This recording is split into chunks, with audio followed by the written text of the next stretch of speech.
اللهم انفعنا بما علمتنا وعلمنا ما ينفعنا وزدنا علما. فبشر عباد الذين يستمعون القول فيتبعون أحسنه أولئك الذين هداهم الله وأولئك هم أولو الألباب. أعوذ بالله من الشيطان الرجيم. بسم الله الرحمن الرحيم.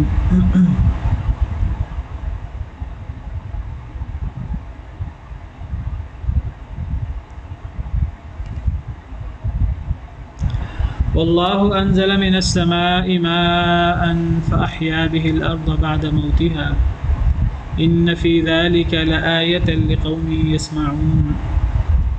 والله أنزل من السماء ماء، اور اللہ اس نے نازل کیا من السماء بلندی سے ماء پانی، فأحیا به الأرض بعد موتها پس اس نے زندہ کیا اس کے ذریعے زمین کو بعد موتها اس کی موت کے بعد. ان فی ذلک لآیۃ لقوم یسمعون بے شک اس میں البتہ نشانی ہے، بہت بڑی نشانی ہے، لقوم یسمعون اس قوم کے لیے جو سنتی ہے.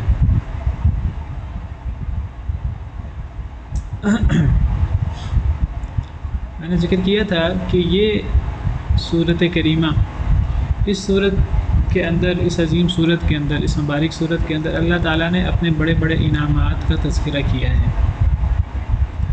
اور اللہ تعالیٰ نے انعامات کا تذکرہ کرنے کا مقصد کیا ہوتا ہے؟ ایک تو اللہ کے ہمارے سامنے اپنے رب کی، اپنے خالق کائنات، اپنے خالق مالک کی، جو صرف ہمارا خالق مالک نہیں ہے، اس پوری کائنات کا خالق ہے، مدبر ہے، ہم پر اور تمام مخلوقات پر انعامات کی کثرت انتہا کرنے والا ہے. تو اس کی عظمت ہمارے دلوں میں جاگوزی ہو جائے، اس کی کبریائی، اس کی بڑائی ہمارے دلوں میں ایسی آ جائے کہ ہم پر اللہ کی حیبت، اللہ کا رعب ایسا طاری ہو جائے، ایسا رعب جو ہمیں اللہ کے زیادہ قریب کر دے، اور اللہ کے قریب ہو کر ہم اللہ سے زیادہ محبت کریں، اور ہم پر اللہ کا ایسا رعب اور ایسی ہیبت اور ایسی خشیت طاری ہو کہ ہمیں اللہ کی نافرمانی کرتے ہوئے ہمیں ڈر لگے کہ اتنے عظیم رب کی ہم نافرمانی کریں گے. اگر اس عظیم رب نے قیامت کے دن ہمیں اپنے سامنے کھڑا کیا، اور کرنا ہے ہر ایک کو، تو پھر اگر اللہ نے پوچھا کہ یہ کام کیوں کیا تو میں کیا جواب دوں گا؟ تو یہ اللہ کی عظمت اگر ہمارے اندر پیدا ہو جائے تو یہ اصل ایمان ہے. قرآن کریم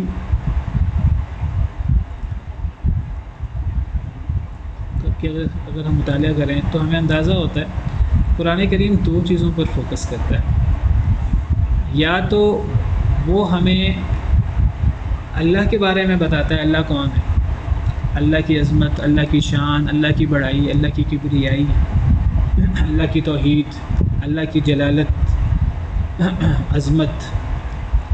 یا تو ہمیں قرآن یہ بتاتا ہے اللہ کتنے عظیم ہے. آپ قرآن کریم کا مطالعہ کریں، آپ حیران ہو جائیں گے. بعض دفعہ انسان یعنی کئی دفعہ یہ غور کرتا ہے کہ اللہ کی عظمت اتنی قرآن میں بیان ہوتی ہے. تو قرآن کا اصل موضوع ہی اصل میں اللہ کی عظمت اور اللہ کی شان اور اللہ کی بڑائی بیان کرنا ہے اللہ کی مخلوق کے سامنے، تاکہ ایک مخلوق کے سامنے اس کے خالق کی عظمت اور اس کے خالق کی شان، اس سے بڑا کوئی انعام اور اس سے بڑی چیز کیا ہو سکتی ہے؟ ایک مخلوق کی سب سے بڑی کامیابی ہے کہ اپنے خالق کو جتنا وہ پہچان سکتا ہے. مخلوق اپنے خالق کو کامل طریقے سے پہچان تو نہیں سکتا، تو جتنا وہ پہچان سکتا ہے، جتنی اس کے سامنے اپنے خالق کی، اس کے ناقص ذہن کے مطابق، اس کے ناقص صلاحیتوں کے مطابق جتنی اس کے دل میں خالق کی عظمت آ سکتی ہے وہ آ جائے، اس کا جلال آ سکے وہ آ جائے. قرآن کا ایک موضوع یہ ہے. اور دوسرا موضوع کیا ہے کہ جب اللہ اتنی عظمت والے، اتنے جلال والے، اتنی شان والے، اتنی کبریائی والے ہیں، وَلَهُ الْكِبْرِيَاءُ فِي السَّمَاوَاتِ وَالْأَرْضِ، تو پھر اب اس کے احکامات، اگر ہمارے سامنے اللہ کی عظمت، اللہ کی شان آ جائے اور ہم یہ دعویٰ کرنا شروع کر دیں کہ ہم اپنے رب کی عظمت کے معترف ہیں، اور ہم اللہ وحدہ لا شریک کو ہی معبود مانتے ہیں، ہم اسی کو ربوبیت میں بھی ایک سمجھتے ہیں، الوہیت میں بھی ایک سمجھتے ہیں، اسماء و صفات میں بھی ایک سمجھتے ہیں، تو پھر اس کا تقاضا عملاً اس کا ثبوت دینا ہوتا ہے۔ وہ عملاً ثبوت کیسے ہوتا ہے؟ وہ اللہ رب العالمین کے احکامات ہمارے سامنے آئیں تو ہم اللہ کے احکامات، اللہ کے اوامر احکامات پر ہم عمل کرتے ہیں کہ نہیں کرتے، اللہ نے جن چیزوں سے روکا ہے ہم ان سے رکتے ہیں کہ نہیں رکتے۔ اگر ہم کیوں چرا اگر مگر ان چیزوں میں اتر آئیں، اللہ نے فلاں چیز سے روکا ہے، فلاں گنجائش نکل سکتی ہے کہ نہیں نکل سکتی، فلاں گنجائش نکل سکتی ہے کہ نہیں نکل سکتی، اللہ نے فلاں چیز کا حکم دیا ہے تو وہ حکم وجوبی ہے کہ استحبابی ہے کہ جوازی ہے، جان چھڑانے کی کوشش کریں تو گویا کہ پھر اللہ کی عظمت اور اللہ کی شان صحیح طریقے سے ہمارے ذہنوں میں نہیں آ سکی۔ تو قرآن و حدیث کے اندر ہمیں یا تو اللہ کے بارے میں پتہ لگتا ہے، اللہ کی شان اور اللہ کی عظمت اور اللہ کی معرفت کے بارے میں پتہ لگتا ہے، یا یہ ہمیں یہ پتہ لگتا ہے اللہ کا ہم سے تقاضا کیا ہے۔ یہی بڑے موضوع ہیں قرآن کریم کے۔ تو اس سورہ نحل کے اندر آپ کو اللہ کی عظمت، اللہ کی شان، اللہ کے کارنامے، اللہ کی توحید کے دلائل یہ بہت زیادہ ملتے ہیں۔ ایک تو ہمارے دلوں میں اللہ کی عظمت آ جائے اور ہم اللہ کے احکامات، اوامر و نواہی پر عمل کر سکیں اور جن سے اللہ نے روکے ان سے رک سکیں، اور نمبر 2 پھر ہم اللہ کا کما حقوق شکر ادا کر سکیں۔ انسان شکر ادا کرنے کا حق تو ادا نہیں کر سکتا، لیکن جتنا انسان کر سکتا ہے انسان اتنا شکر ادا کرے زبان سے اور پھر عمل سے۔ عمل سے شکر کیا ہے کہ انسان اللہ کے احکامات، اللہ کے اوامر و نواہی ہیں ان پر عمل کرے۔ واللہ انزل من السماء ماء، اور اللہ وہ ذات ہیں جنہوں نے نازل کیا بلندی سے پانی۔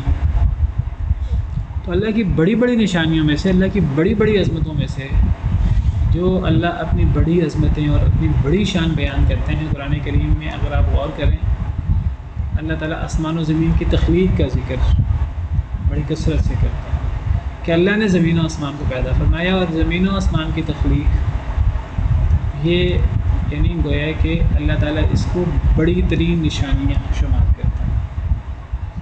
مزید جن نشانیوں کو جن بڑی بڑی نشانیوں کو اللہ نے قرآن کریم میں بڑی کثرت سے بیان کیا ہے، وہ آسمان یا بادلوں سے، بلندی سے پانی کا نزول ہے۔ یہ بڑی بڑی نشانیوں میں سے یہ ایک نشانی ہے، یہ چھوٹی نشانی نہیں ہے، یہ بہت بڑی نشانی ہے۔ قرآن کریم میں اس کا کثرت سے ذکر ہے۔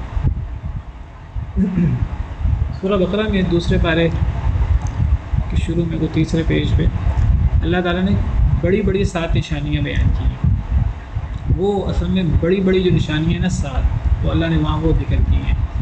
ان فی خلق السماوات والارض واختلاف اللیل والنہار والفلک التي تجری فی البحر بما ينفع الناس وما انزل الله من السماء من ماء فاحیا به الارض بعد موتها وبث فيها من كل دابة وتصريف الرياح والسحاب المسخر بين السماء والارض لآیات لقوم یعقلون۔ تو یہ اللہ فرماتے ہیں یہ نشانیاں جو ہیں نا، یہ عقل کرنے والے لوگوں کے لیے یہ بڑی بڑی نشانیاں، یہ 7 ہیں۔ ان 7 نشانیوں میں پانی کا ذکر بھی ہے، وما انزل اللہ من السماء من ماء، اور اسی کا ذکر یہاں ہو رہا ہے۔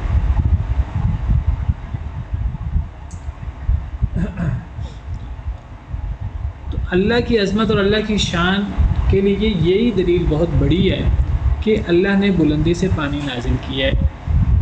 کیسے اللہ نے پانی نازل کیا، اور یہ کتنا بڑا اللہ تعالیٰ کا کارنامہ ہے، اور یہ اللہ کی کتنی بڑی قدرت ہے، ہم تصور نہیں کر سکتے۔ کیسے اللہ تعالیٰ ہوائیں چلاتے ہیں، کیسے وہ ہوائیں بادلوں کو اکٹھا کرتی ہیں، کیسے وہ ہوائیں بادلوں کو اوپر تلے کر دیتی ہیں، کیسے ان بادلوں میں بھاری لاکھوں کروڑوں ٹن پانی ہوتا ہے۔ وہ بادل ہمیں روئی کے گالوں کی طرح نظر آتے ہیں، لیکن وہ کتنے وزنی ہوتے ہیں، اور وہ کس طرح وہ پانی کو جو ہے اٹھائے پھرتے ہیں، اور جب تک اللہ کا حکم نہیں ہوتا وہ بادلوں سے پانی نازل نہیں ہوتا، پانی نہیں اترتا بادلوں سے، بارش نہیں ہوتی۔ پھر جب اللہ کا حکم ہوتا ہے تو وہ پھر جب اللہ کا حکم ہوتا ہے، جہاں اللہ کا حکم ہوتا ہے وہاں بادلوں سے بارش نازل ہوتی ہے، اور اتنی بارش نازل ہوتی ہے جتنا اللہ رب العالمین کی قدرت اور اللہ رب العالمین کا اندازہ اور اللہ رب العالمین کا حکم ہوتا ہے، پھر اس کے اتنے ہی فوائد اور اتنے ہی نقصانات ہوتے ہیں جو اللہ نے طے کیے ہوتے ہیں، اور پھر وہ بارش اتنے ہی ملی میٹر اور اتنے ہی قطرے اس جگہ پر پڑتے ہیں جس جگہ پر اللہ نے اتنی بارش کا کرنا طے کیا ہوتا ہے، نہ اس سے کچھ قطرے زیادہ نہ اس سے کچھ قطرے کم، اس کا اتنا ہی فائدہ یا اتنا ہی نقصان ہوتا ہے جو اللہ نے طے کیا ہوتا ہے۔ پھر وہ جو پانی نازل ہوتا ہے، پھر اس پانی سے بنجر زمین، مردہ زمین کس طرح زندہ ہوتی ہے، کس طرح پھر فصل اگتی ہے، پھر کس طرح فصل لہلہاتی ہے، کس طرح باغات، خوشنما باغات پھر اس سے اگتے ہیں۔ اللہ فرماتے ہیں تم نے اللہ کے علاوہ معبود بنا رکھے ہیں، کوئی ایسا معبود دکھاؤ جو آسمان سے پانی نازل کر سکے، ایسا معبود دکھاؤ جو یہ جو اللہ تعالیٰ نے لہلہاتی فصلیں ہیں اور یہ باغات اللہ تعالیٰ نے بنا دیے خوشنما، کوئی ایسا معبود جو ایک درخت یا ایک پودا ہی اگا سکے۔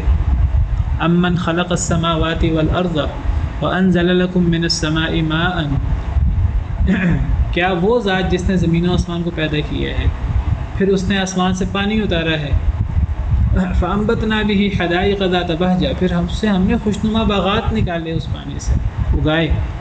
ما کان لکم ان تنبتوا شجرہا، تم یا تمہارے معبود جن کو تم نے معبود بنا رکھے وہ تو ایک درخت نہیں اگا سکتے۔ اِلٰہ مع اللہ، کیا اس اللہ کے ساتھ اور معبود ہو سکتے ہیں؟ بل ہم قوم یعدلون، بلکہ وہ ایسی قوم ہے جو اللہ کے ساتھ برابری کرتے ہیں، لوگوں کو برابر ٹھہراتے ہیں۔ تو یہ بہت بڑی نشانی ہے بلندی سے پانی اتارنا۔ تو السماء بلندی، السماء کا اطلاق آسمان پر بھی ہو جاتا ہے، السماء کا اطلاق بادلوں پر بھی ہو جاتا ہے، اس کا اصل مطلب بلندی ہے، سمو سے ہے بلندی، تو اس کا اطلاق آسمان پر بھی ہو جاتا ہے، بادلوں پر بھی ہو جاتا ہے، چھت پر بھی ہو جاتا ہے، چھت کو بھی سما کہہ دیتے ہیں کیونکہ وہ فرش کے مقابلے میں یہ بھی بلند ہے۔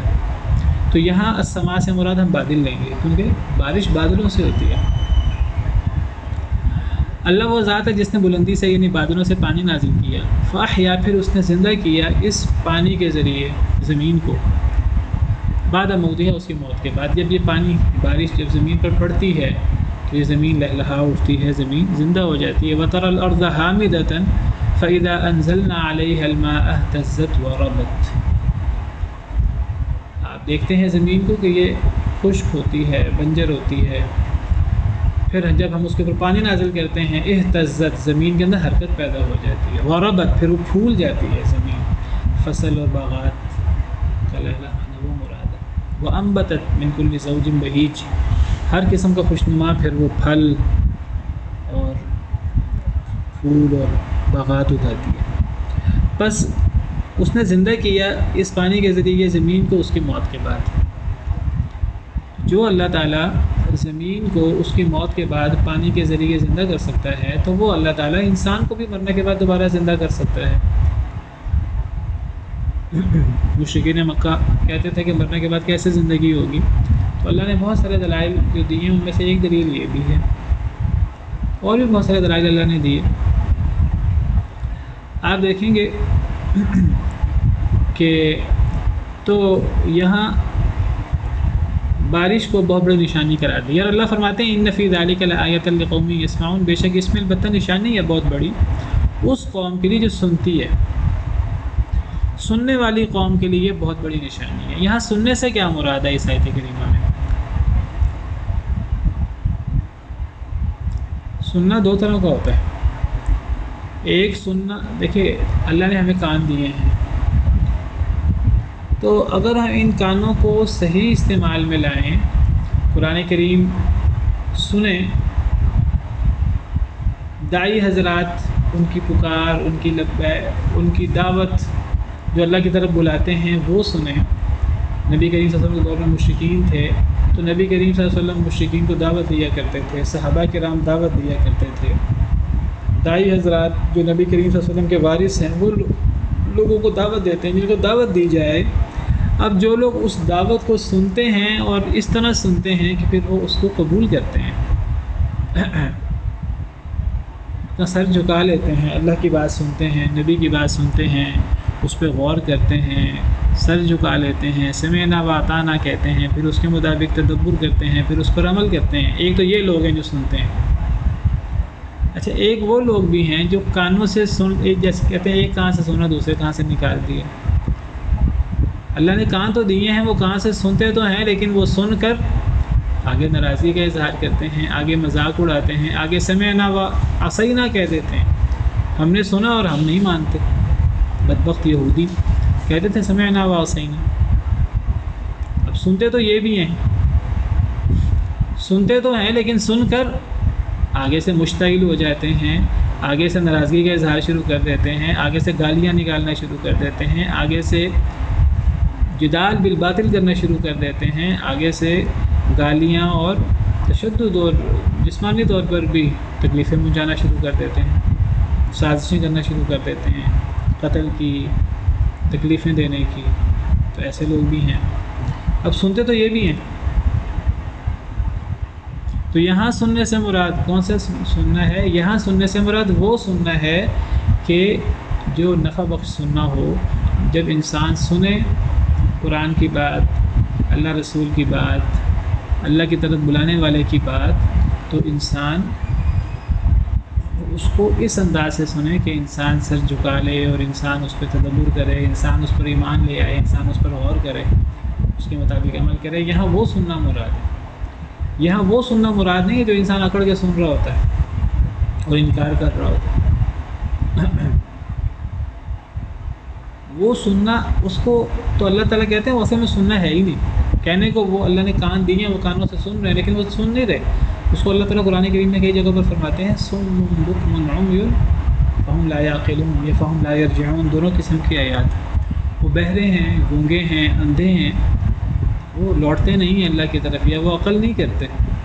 تو وہ سننا مراد نہیں ہے۔ وہ جو جن کو اللہ بہرے کہتے ہیں، وہ بہرے اس معنی میں بہرے نہیں ہیں کہ انہیں سنائی نہیں دیتا، انہیں سنائی تو دیتا ہے، وہ اصل میں حق بات کو سن کر غور کرنا اور تدبر کرنا، وہ اس چیز سے بہرے ہیں۔ تو اس دو طرح کا سننا ہوتا ہے۔ تو یہاں سننے سے مراد وہ سننا ہے۔ ہمارے کانوں کا اس موضوع پر کئی دفعہ کلاس میں بات ہو چکی ہے۔ اللہ نے ہمیں جو اعضاء دیے ہیں، ہمارے ان اعضاء کا کام یہ ہے کہ یہ ہمیں اللہ کے قریب کریں، یہ ہمیں اللہ کی پہچان کروائیں۔ اللہ نے ہمیں آنکھ دی ہے، اللہ کی قدرتوں کو دیکھ کر اللہ کی عظمت ہمارے دل میں آ جائے اور اللہ پر ایمان لانے کے لیے۔ اللہ نے ہمیں آنکھیں اللہ کی نافرمانی کے لیے اور اللہ کی حرام کردہ چیزوں کو دیکھنے کے لیے نہیں دی۔ اللہ کی نافرمانی کریں اور ہم اللہ کی نعمت آنکھوں کو استعمال کریں۔ اللہ نے ہمیں کان دیے ہیں اللہ کی بات سننے کے لیے، قرآن سننے کے لیے، حق کی بات سننے کے لیے، اچھی باتیں سننے کے لیے، اچھی باتیں سن کر جن کا یہاں ذکر ہے ان فی ذلک لآیۃ۔ اللہ نے ہمیں کان اس لیے نہیں دیے کہ ہم اللہ کی نافرمانی کی باتیں سنیں، ہم اچھی باتیں نہ سنیں، اچھی باتیں ہم سن کر ان کا انکار کر دیں، سمعنا و عصینا، ہم گانے سنیں، ہم اللہ کی نافرمانی والی باتیں سنیں۔ اللہ نے ہمیں اعضاء دیے ہیں کہ ہم اللہ کے قریب ہو جائیں، اور جو بندہ اللہ کی دی ہوئی صلاحیتوں کو، اللہ کے دیے ہوئے اعضاء کو اللہ کے دین کے لیے، اللہ کے دین کے غلبے کے لیے، دین کے لیے استعمال نہیں کرتا، آپ سمجھے اس کے پاس وہ عضو ہے ہی نہیں اصل میں۔ اللہ تعالیٰ کہتے ہیں یہ کان والا ہے لیکن یہ بہرا ہے، اس کو میں نے زبان دی ہے لیکن یہ گونگا ہے، اس کی زبان سے حق نکلتا ہی نہیں ہے، اس کی زبان سے ہمیشہ اللہ کی ناراضگی کی بات نکلتی ہے۔ اس کو میں نے دل دیا ہے لیکن یہ دل تو اللہ نے غور کرنے کے لیے انسانوں کو دیا ہے، انسانوں کے دل اور جانوروں کے دلوں کا فرق ہے۔ لیکن اگر ایک بندہ اپنے دل کو تدبر کے لیے، غور و فکر کے لیے استعمال ہی نہیں کرتا، اس میں اور جانور میں کیا فرق ہے؟ بلکہ وہ جانوروں سے بھی گیا گزرا ہے۔ اولئک کالانعام بل هم اضل، یہ لوگ تو جانوروں کی طرح بلکہ ان سے زیادہ گمراہ ہیں۔ اولئک هم الغافلون، ان کے دل غافل ہیں، یہ غافل لوگ ہیں۔ اللہ نے ہمیں اعضاء دیے ہیں اللہ کی باتوں کو سننے کے لیے اور اللہ کے دین کے غلبے کی محنت کرنے کے لیے۔ اگر ہم اپنے اعضاء سے یہ کام لے رہے ہیں تو ہم ان اعضاء کا صحیح استعمال کر رہے ہیں۔ اگر ہم ان اعضاء سے یہ کام نہیں لے رہے تو آپ سمجھیے یہ اعضاء نہیں ہے، بلکہ ایسا انسان نہیں ہے، ایسی زندگی نہیں ہے، یہ زندہ نہیں ہے تو مردہ شخص ہے۔ ایسا شخص بولنے والا نہیں، ایسا شخص گونگا ہے، ایسا شخص سننے والا نہیں، ایسا شخص بہرا ہے، ایسا شخص عقل مند نہیں، ایسا شخص تو جانوروں سے گیا گزرا ہے۔ یہی چیز باقی تمام صلاحیتوں کے بارے میں، باقی تمام اللہ کی نعمتوں کے بارے میں دی۔ اللہ نے مال دیا ہے، اگر مال کو اللہ کی راہ میں استعمال نہیں کرتے تو وہ مال ہمارے لیے یعنی دشمن ہے ہمارا، وہ ہمارے لیے اللہ کا عذاب ہے، وہ ہمارے لیے فتنہ ہے وہ مال۔ انما اموالکم اولادکم فتنہ، ایسی نعمتیں جن کو ہم نعمتیں سمجھتے ہیں وہ ہم اللہ سے دور اگر کر رہی ہیں تو وہ نعمت نہیں ہے، وہ ہمارے لیے اللہ کا عذاب ہے۔ فلا تعجبک اموالهم ولا اولادهم انما يريد الله ان يعذبهم بها في الحیاۃ الدنیا وتزهق انفسهم وهم کافرون۔ منافقوں کے بارے میں اللہ تعالیٰ فرماتے ہیں نبی آپ کو منافقوں کے پاس مال بہت زیادہ، اولادیں بہت زیادہ ہیں، آپ کو یہ چیز تعجب میں نہ ڈالے، اللہ نے تو یہ مال اولاد انہیں دنیا میں عذاب کے طور پہ دیے ہیں۔ تو اللہ کی دی ہوئی صلاحیتوں کو، اللہ کے دیے ہوئے اعضاء کو، اللہ کی دی ہوئی نعمتوں کو اللہ کے حکم کے مطابق استعمال کرنا چاہیے، اور یہی عقل مندی ہے۔ تو ان فی ذلک لآیۃ لقوم یسمعون، بے شک اس میں البتہ نشانی ہے اس قوم کے لیے جو سنتی ہے۔ یہاں سننے سے مراد ایسا سننا ہے کہ جو دل تک اترا ہے۔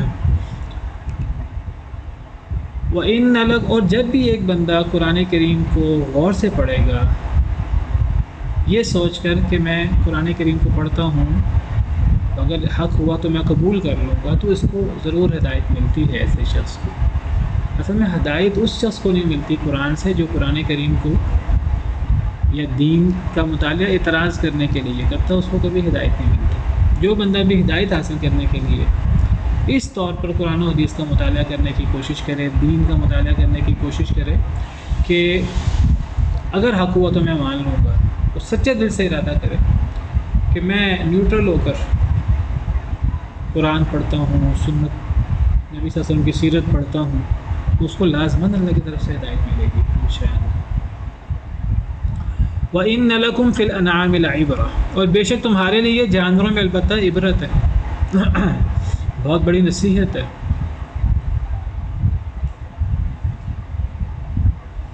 نسقيكم مما في بطونه من بين فرث ودم لبنا خالصا سائغا للشاربين،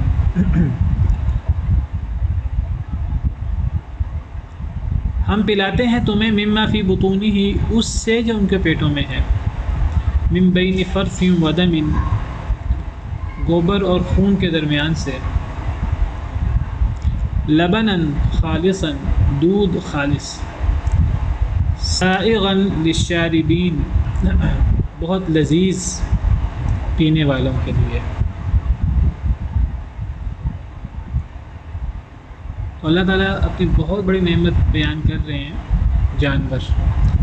اللہ تعالیٰ ہمیں احساس دلا رہے ہیں انسانوں کو کہ دیکھو اے انسانوں، ہم نے تم پہ کتنا کرم کیا ہے اور ہم نے تمہیں کتنی عزت دی ہے، کہ ہو تم بھی اللہ کی مخلوق، یہ جانور بھی اللہ کی مخلوق ہیں، لیکن اللہ نے ان جانوروں کو تمہارے لیے مسخر کر دیا ہے۔ اللہ نے تمہیں ان جانوروں کے اوپر بنایا ہے، تم ان جانوروں سے فائدہ اٹھاتے ہو، ان جانوروں کو جو ہم سے زیادہ طاقتور ہیں، ہم سے زیادہ بڑے ہیں اور ہم سے زیادہ طاقتور ہیں، 10 انسان بعض دفعہ ایک بڑے جانور کا مقابلہ نہیں کر سکتے، لیکن کس طرح انسان جو ہے وہ ان جانوروں کو اللہ کے دیے ہوئے ذہن سے، اللہ کی دی ہوئی صلاحیتوں سے انسان ان کو مسخر کرتا ہے اور انسان ان کو اپنے تابع کرتا ہے، کس طرح انسان ان جانوروں کو اپنی سواری کے لیے استعمال کرتا ہے، کس طرح انسان ان جانوروں کو دودھ کے لیے اور سامان اٹھانے کے لیے استعمال کرتے ہیں، اور جب ضرورت پڑے انسان جو حلال جانور ہے تو اللہ نے ہمیں اجازت دی ہے کہ ان جانوروں کا گوشت بھی ہم کھا سکتے ہیں۔ تو تمہارے لیے جانوروں میں البتہ بہت بڑی عبرت، بہت بڑی نصیحت ہے۔ ہم تمہیں پلاتے ہیں مما فی بطونہ، اس سے جو ان کے پیٹوں میں ہے، من بین فرث ودم، گوبر اور خون کے درمیان سے، لبنا خالصا، خالص دودھ، سائغا للشاربین، جو بہت مزیدار ہے پینے والوں کے لیے، مزیدار بھی ہے، پیاس بھی بجھاتا ہے، بہت بڑی اللہ کی نعمت ہے۔ اب دیکھیے دودھ جانوروں کے جسم کے اندر تو گوبر بھی ہے اور خون بھی ہے، گوبر بھی جو ہے وہ گندی چیز ہے اور خون بھی بدبودار ہوتا ہے اور نجس بھی ہوتا ہے، تو کیسے گوبر اور خون کے درمیان سے صاف ستھرا دودھ، خالص دودھ اللہ نکالتے ہیں۔ اللہ کی کتنی بڑی نعمت ہے، اللہ کا کتنا بڑا احسان ہے۔ اللہ تعالیٰ تو خالص دودھ نکالتے ہیں۔ دیکھیں خالص دودھ اللہ کیسے نکالتے ہیں، گوبر اور خون کے درمیان سے۔ باقی اب انسان ہی اس کو خالص نہ رہنے دیں تو ایک الگ چیز ہے۔ آپ تلاش کر لیں، ناممکن ہے، یہ بہت مشکل ہے کہ آپ کو خالص دودھ ملے۔ اللہ نے تو خالص دودھ رکھا تھا، وہ ہم نے اس کو خالص رہنے نہیں دیا۔ تو بہرحال اللہ کی یہ بہت بڑی نعمت ہے، بہت بڑی قدرت ہے۔ وَمِن ثَمَرَاتِ النَّخِيلِ وَالْأَعْنَابِ تَتَّخِذُونَ مِنْهُ سَكَرًا وَرِزْقًا حَسَنًا، اور کھجور اور انگوروں کے پھلوں سے، تَتَّخِذُونَ مِنْهُ سَكَرًا، تم لیتے ہو اس سے، تم پکڑتے ہو اس سے، سکرن نشہ، ورزقا حسنا، اور اچھا رزق۔ ان فی ذلک لآیۃ لقوم یعقلون، بے شک اس میں البتہ بہت بڑی نشانی ہے، لقوم یعقلون، اس قوم کے لیے جو عقل کرتی ہے۔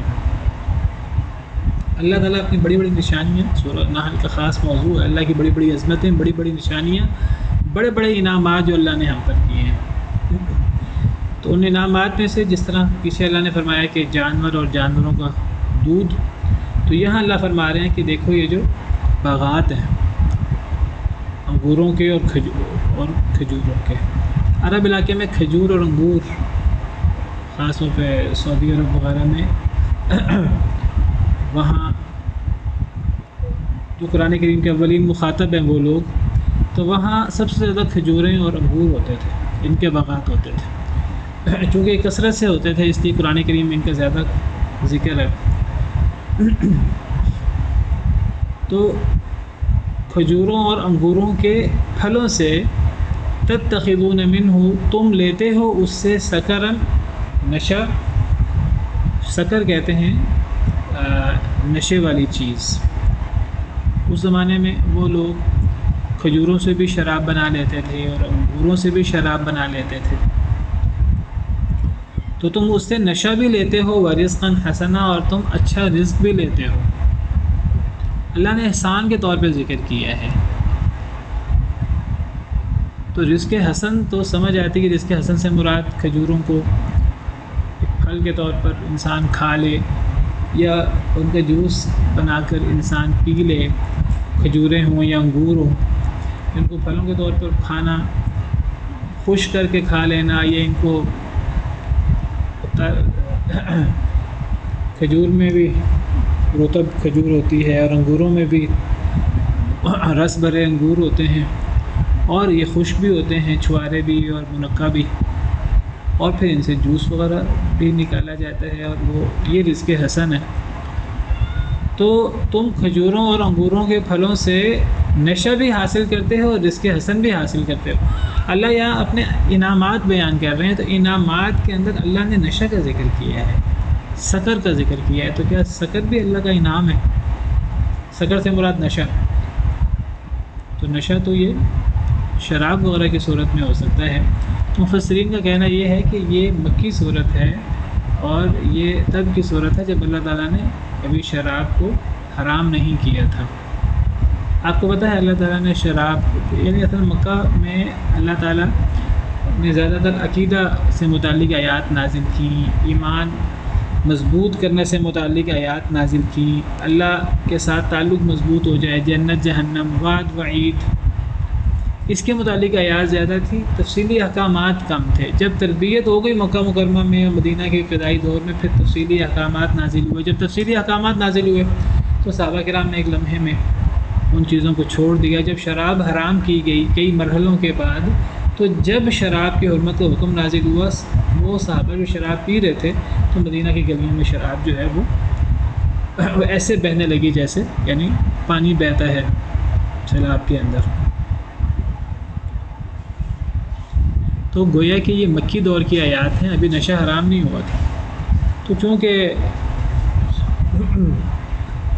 عرب لوگ بشمول صحابہ وہ بھی نشہ استعمال کر لیتے تھے، یہ چیزیں استعمال کر لیتے تھے کیونکہ اللہ نے حرام نہیں کی تھی، بلکہ جب شراب کی حرمت کا آخری حکم نازل ہوا ہے یا ایھا الذین آمنوا انما الخمر والمیسر والانصاب والازلام رجس من عمل الشیطان، تو اس وقت صحابہ کرام شراب پی رہے تھے باقاعدہ۔ اللہ تعالیٰ نے شراب کو مختلف مرحلوں میں حرام کیا ہے۔ پہلے تو اللہ تعالیٰ نے یہ بتا دیا کہ اس میں نقصان بھی بہت زیادہ ہے اور اس میں بعض چیزیں نفع کی بھی ہیں لیکن نقصان زیادہ ہے۔ پھر اللہ نے نماز کے قریب نشے سے روک دیا، اس کا مطلب یہ تھا یا ایھا الذین آمنوا لا تقربوا الصلاۃ وانتم سکارى، تو اس کا مطلب یہ تھا کہ نماز کے قریب نشہ نہیں کیا جا سکتا، نماز کے بعد میں ابھی نماز میں وقفہ ہو تو نشہ کرنے کی اجازت موجود تھی۔ پھر آخر کار اللہ تعالیٰ نے مطلق طور پہ شراب کو، نشے کو حرام کر دیا۔ تو شروع دور میں نشہ حرام نہیں تھا، تو پھر اللہ تعالیٰ نے چونکہ لوگ جو ہیں وہ ان سے شراب اور نشہ وغیرہ بناتے تھے، تو اللہ نے وہ اللہ کے پھلوں سے، اللہ کی دی ہوئی نعمتوں سے بناتے تھے، اللہ نے اس کو بطور انعام ذکر کیا ہے، ورنہ جب اللہ نے اس کو حرام کر دیا ہے تو اب اس کو استعمال نہیں کیا جا سکتا۔ بلکہ علماء کہتے ہیں کہ وہ جو اللہ تعالیٰ نے نشہ کو حرام کیا ہے مختلف مرحلوں میں، تو یہ پہلا مرحلہ ہے، پہلا حکم ہے جو نشے کے بارے میں نازل ہوا۔ بعض علماء کی یہ بھی رائے ہے، بعض لوگ سمجھتے ہیں کہ شراب کو 3 مرحلوں میں حرام کیا گیا، اور تینوں آیات مدنی صورتوں میں ہیں۔ ایک سورہ بقرہ کی آیت یسألونک عن الخمر والمیسر قل فیہما اثم کبیر ومنافع للناس، وہ کہتے ہیں پہلی آیت شراب کے بارے میں یہ ہے۔ بعض لوگ یہ کہتے ہیں کہ جی لوگ شراب و جوئے کے بارے میں سوال کرتے ہیں تو اے نبی صلی اللہ علیہ وسلم آپ فرما دیجیے قل فیہما اثم کبیر، ان دونوں میں بڑا گناہ ہے، اور منافع للناس، اور نفع کی چیزیں بھی ہیں لوگوں کے لیے،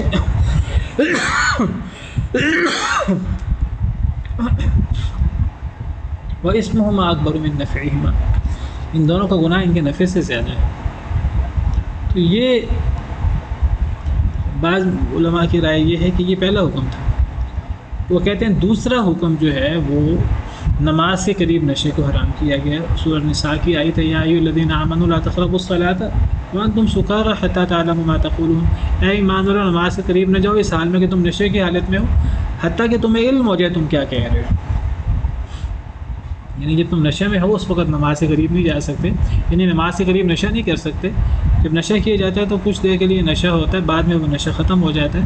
تو اتنا پہلے شراب پینے کی اجازت تھی کہ نماز کا وقت آنے تک ہوش و حواس بحال ہو جائیں۔ تو بعض علماء کی رائے کے مطابق کہ دوسرا حکم تھا سورہ نساء والا، اور تیسرا حکم سورہ مائدہ والا جس میں مطلق طور پر شراب کو، جوئے کو حرام کر دیا گیا۔ لیکن بعض علماء کی رائے یہ نہیں، 4 مرحلے ہیں، 4 مرحلوں میں یہ حرام ہوا ہے۔ تو پہلا مرحلہ یہ ہے جو مکی صورت ہے۔ وہ کہتے ہیں کہ اگرچہ یہاں اللہ تعالیٰ نے نشے کو نعمتوں کے ضمن میں ذکر کیا ہے، لیکن نعمتوں کے ضمن میں ذکر کرنے کے ساتھ اللہ تعالیٰ نے نشے کا ذکر اس انداز سے کیا ہے کہ نشے کے بارے میں لوگ ٹھٹک جائیں کہ یہ کوئی اچھی چیز نہیں ہے۔ کیسے؟ وہ کہتے ہیں کہ یہاں نشے کو رزق حسن کے بالمقابل بیان کیا گیا ہے۔ یعنی اللہ تعالیٰ نے فرمایا، اللہ تعالیٰ کی نعمتیں بیان کر رہے ہیں، اصل موضوع تو اس کا اللہ کی نعمتیں ہیں، اور ان میں نشے کا ذکر اس لیے ہو گیا کہ ابھی نشہ حرام نہیں ہوا تھا، تو اس سے وہ نبیذ بھی بنا لی جاتی تھی، اور اس سے شراب بھی بنا لی جاتی تھی کھجور سے اور انگور سے، مسلمان بھی پی لیتے تھے۔ لیکن اللہ نے یہاں جب ذکر کیا ہے تو بعض علماء کی رائے ہے کہ یہ پہلا حکم ہے، وہ جو سورہ بقرہ کی آیت سے بھی پہلے کا ہے۔ تو اس میں اصل میں نشے کو بطور انعام ذکر تو کیا ہے، لیکن اس انداز سے ذکر کیا ہے کہ نشے کے بارے میں لوگ ٹھٹک جائیں کہ یہ اچھی چیز نہیں ہے، بری چیز ہے۔ کیونکہ اللہ تعالیٰ فرماتے ہیں کہ کھجور اور انگور کے درخت اللہ نے تمہیں دیے، اور اللہ کا کتنا بڑا انعام ہے، تم کھجور اور انگوروں کے درخت سے تم رزق حسن بھی لیتے ہو، تم پھلوں کے طور پر بھی ان کو کھاتے ہو، خشک کھاؤ یا تر کھاؤ، تم جوس کے طور پر بھی ان کو استعمال کرتے ہو جو رزق حسن ہے، اور تم رزق حسن کے بالمقابل تم نشہ بھی حاصل کرتے ہو۔ تو گویا کہ نشے کو رزق حسن کے بالمقابل ذکر کیا گیا، تو رزق حسن کے بالمقابل نشہ، اگر سادہ الفاظ میں اگر تھوڑی سی عقل استعمال کی جائے تو اندازہ ہوتا ہے کہ اگر سکر اور رزق نشہ اور رزق حسن، تم کھجور اور انگور کے درخت سے نشہ بھی لیتے ہو رزق حسن بھی، تو 2 × 2 4 کر کے نتیجہ نکالا جائے تو نتیجہ یہ نکلتا ہے کہ تم رزق حسن بھی لیتے ہو اور رزق پلید بھی لیتے ہو، جو اچھا رزق نہیں ہے وہ بھی لیتے ہو۔ تو نشے کو گویا کہ اشارہ یہاں، اگرچہ موضوع یہ نہیں ہے حلال حرام، یہاں موضوع اللہ کی نعمتیں ہیں، لیکن یہاں نشے کو اس انداز سے ذکر کیا گیا جیسے وہ برا رزق ہے۔ تو یہ اشارہ ہے کہ یہ اچھا رزق نہیں ہے، یہ کوئی بہت اچھی چیز نہیں ہے۔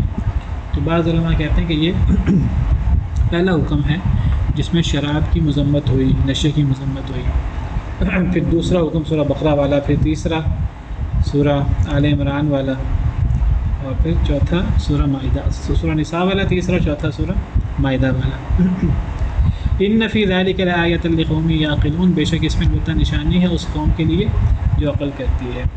چلیں اتنا ہی کافی ہے، باقی انشاءاللہ کل سبحان ربک رب العزۃ عما یصفون وسلام علی المرسلین والحمد للہ رب العالمین۔